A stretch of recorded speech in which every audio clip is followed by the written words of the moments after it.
Mga kababayan, biktima ng scamming si Congressman Paulo Duterte. Hindi siya yung na-scam, kundi siya yung nanawagan na ginagamit siya or maybe ang kanyang opisina ng mga scammers. At ito namang libag na ito, lagi na lang talagang epal. Alam mo libag, ikaw ang totoong cloud chaser or maybe guilty ka. Okay? Shinare lang ni na Miss Marlica yung post ni Kong Paulo Duterte, ni Kong Pulong, na siya ay biktima ng scamming and all that. Ikaw tong unang umaray-aray. 'Di ba? Ikaw ay defensive, ikaw ang guilty ka ba, Ining? Bakit ikaw yung unang-unang nagre-react?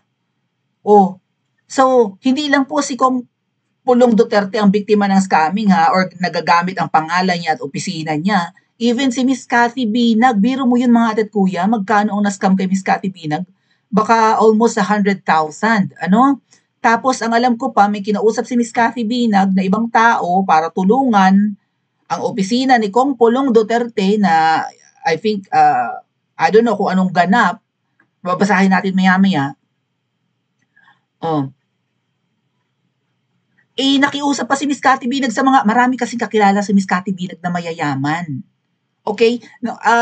Kaya naman kahit kinampihan niya si Libag noong nag-away kami noong December last year, kahit na si Miss Cathy Binag nag-side kay Libag, na-appreciate ko yung effort ni Miss Cathy Binag sa pagtulong sa amin sa EDSA.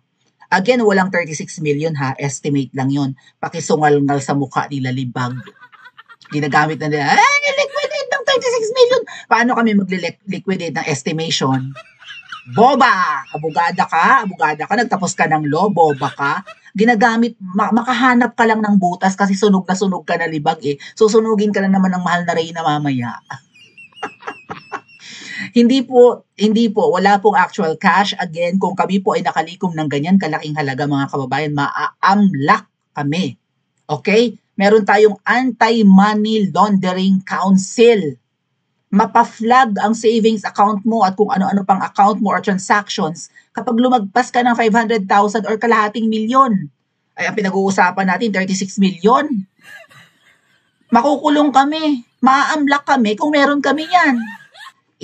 Magno-notify ang bangko kapag, di ba? Kapag may pumasok na transaction na pagkalalaki. Amlak ang aabuti namin mga ate at kuya. Kulong!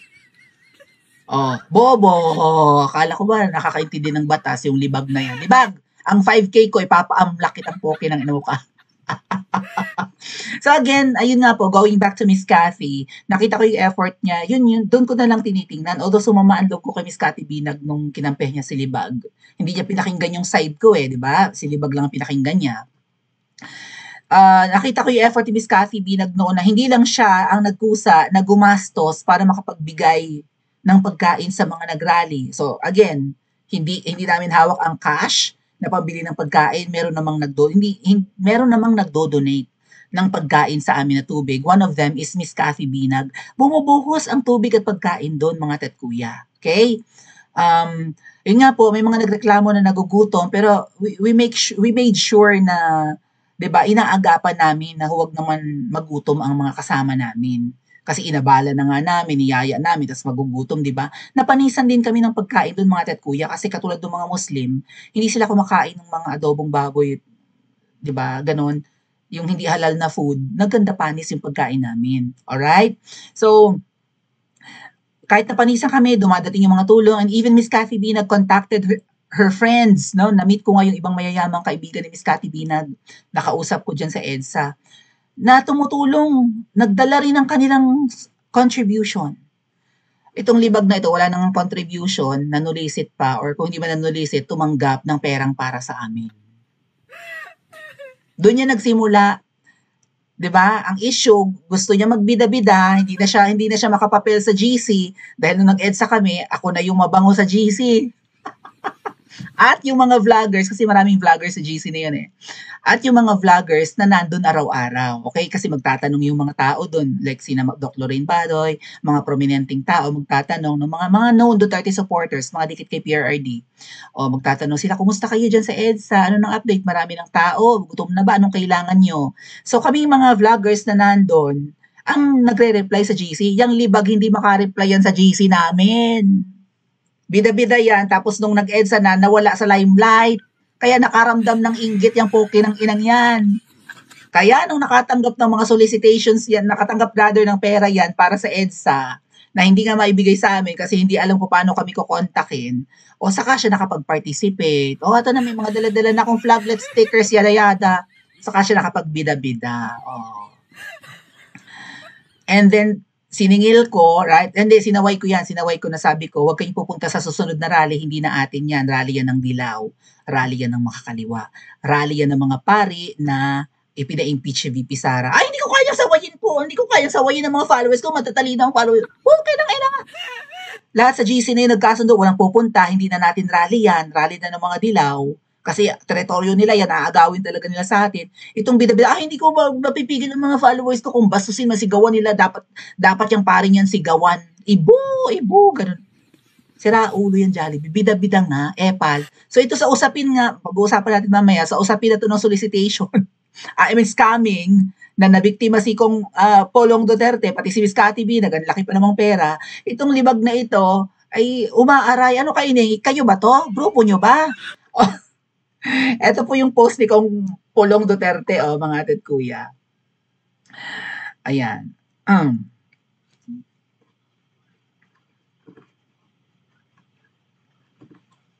Ngumangak nga ka tong libag, hindi naman ikaw tinutukoy na ikaw tong nang scam sa kung sino-sino, nagamit si Kong Pulong, ikaw tong maingay. Talagang madanggil ka ng konti, umaaray ka, may sugat ka, guilty ka, no? Pag-usaping scamming, alam na this. So, alam nyo na kung kaninong team ang scammers, di ba? Notice to the public, sabi ni Kong Polong Duterte, isang paalala po ang tanggapan o mismong si Representative Paulo Duterte ay kailanman hindi nagsolicit sa kanino man para sa kung saan man nakadahilanan. Hindi po pwedeng gawin yan, lalo si Kong Pulong ay congressman, politiko. Hindi siya pwedeng manulisit. Nga lang at may mga Duterte supporters nga po, pag nalaman nila na opisina, halimbawa ni Kong Pulong, baka may nagkukunwaring representative ng opisina ni Kong Pulong kasi maraming nabiktima ng bagyo, manunulisit kami, tulong naman agad. Alam niyo kaya tayo ini-small ng mga pinklawan at ng ibang kulay even ng mga loyalista, di ba? Mga gullible daw tayo, mga DDS, mga tanga raw tayo. Kaya yung iba diyan nagkukunwari na ring DDS para pag nalaman nating DDS sila o Duterte supporters sila, kadali nilang mabudol tayo kasi magiging follower natin sila. May kilala ba kayong mga ganyan, ng mga vloggers na nagkukunwaring Duterte supporter? Ang tawag sa kanila ay double agents. Okay? I would like to inform the public that neither I nor my office has ever solicited financial assistance from anyone, nor have we authorized any such request on behalf of other individuals. Wala silang inauthorize na manulisit para sa kanila. Ano ba to? Hindi ko na naman makita ang mga comments nyo. Hoy, nasaan ang comments nyo? Ano ba yan? Yeah. Mamaya ko na lang balikan.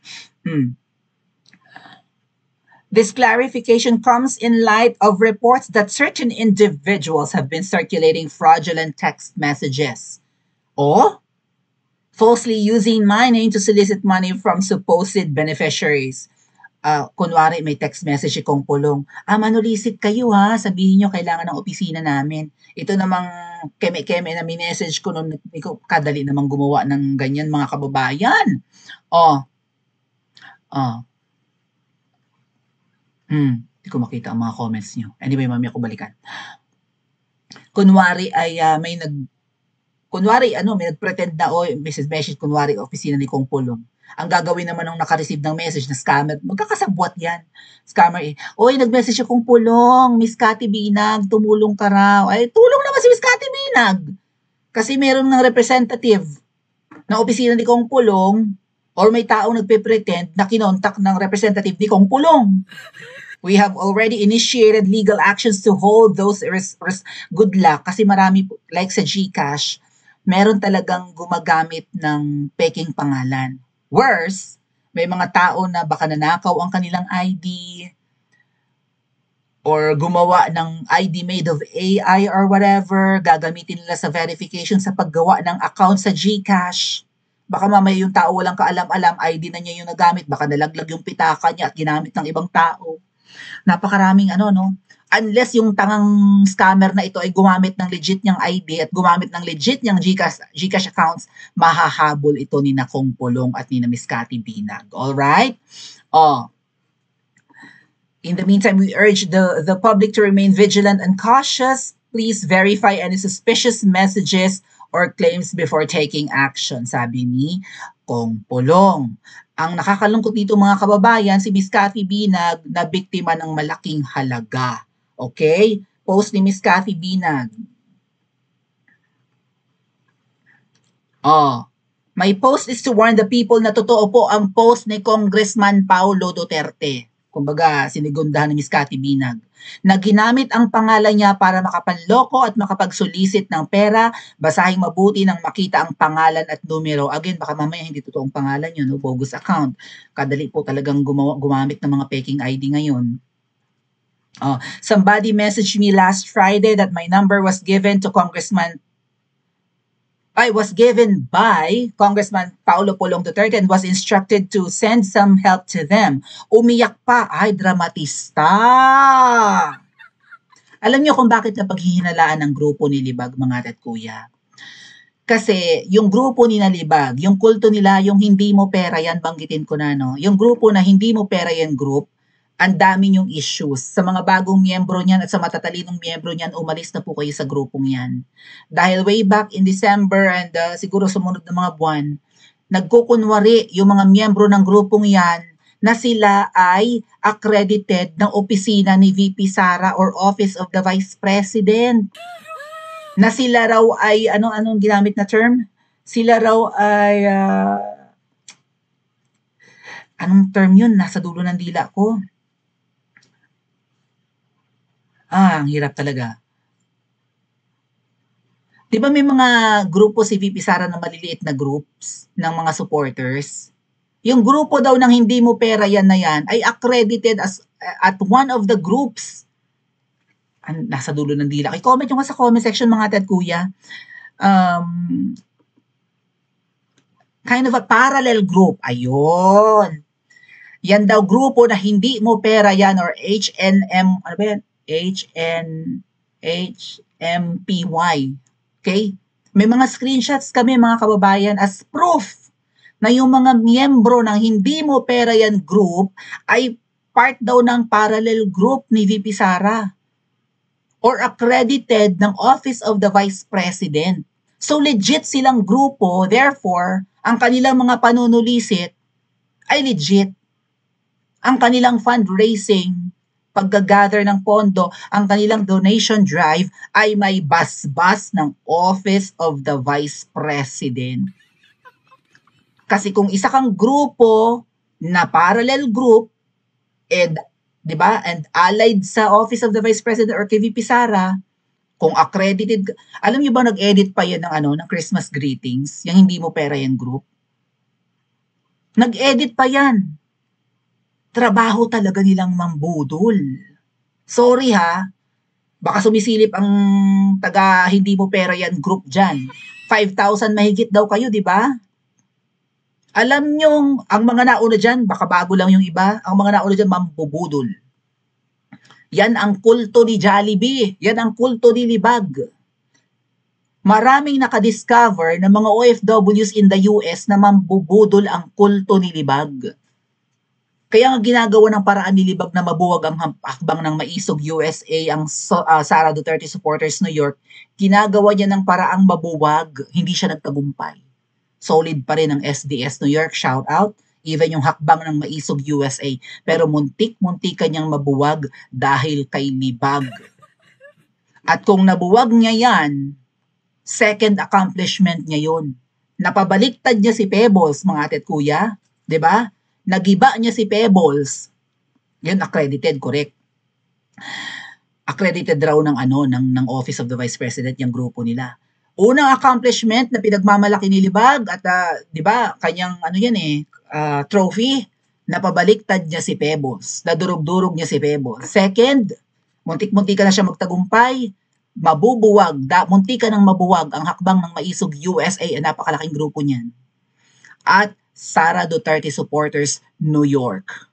Hindi siya nagtagumpay. Actually, ako ang third project ni Libag, or third or second. Ako, di ba gusto niya ako maging Pebbles the second? December pa, gigibain nila ako mga kababayan. Anong ginamit nilang term against me? Durugin, tapusin na natin si Maui bago magbagong taon, nagtagumpay. Ang daming nag-unfollow sa akin, ang daming nagmura sa akin, ang daming umaway sa akin. Dahil sa Libag na yan, trabaho nilang mambudol. Manlilin lang. Tamo pag nag-vlog, puro kasinungalingan ang sinasabi, puro paninira, puro pagmumura. Sinabi ni Miss Marlica, mamaya puntahan natin, sabi ni Miss Marlica, kayo ba to, Libag? Ay, imbyar na si Libag. Ay, kayo ba to, Team Alpot? Bakit part ka ba ng Team Alpotera, Libag? Part ka ba ng grupo na makaalpot? Galit na galit, nagmumura, mamaya puntahan natin. O mamaya babasahin natin itong mga budol message na si Miss Cathy Binag, kasi alam mo, Miss Cathy Binag, tingin ko pinagtatawanan ka ng mga scammers na to. Ang dali mong nagbigay ng tulong. Ang laki ng mga binigay ni Miss Cathy Binag, 25,000, 20,000 sunod-sunod, may mga kinausap ang ibang tao. Pinagtatawanan ang tawag sa iyo, Miss Cathy Binag, ng mga scammers na to, tanga. Like, sa bagay, yan ang vocabulary nila, di ba? Oh. And paano nakuha yung number ni Miss Cathy Binag? Malamang sa mga pinagpo-post nitong mga double agents. Kasi di ba, yung details ni Miss Cathy Binag at saka ni Marlica, pinost nila. Ay, ngayon, nagtatakip na si Libag, natuto na. Libag, abang-abangan mo, may magsasampa ng kaso sa iyo. Dahil sa pagbubulgar mo ng mga sensitive details ng mga taong to. Even yung taga-EDSA Friday group na kinausap na nga lang, pinakiusapan na nga lang na gamitin ang kanyang GCash. Binalandra mo ang GCash, pati ang pangalan. Ining, delikado ka, makakasuhan ka, sensitive information yan. Pinagbabalandra mo para lang mapagtakpan ang mga kahihiyang inaabot mo dahil lagi kang involved sa usapin ng pera. Para maipahiya mo ang ibang tao na susunog ka naman, pinalalabas mong kami ang scammer. Hindi kaya grupo mo, mga kababayan, hindi kaya grupo ni Libag itong nang scam kay Miss Cathy Binag? Paki-comment po sa comment section at mag-like at subscribe.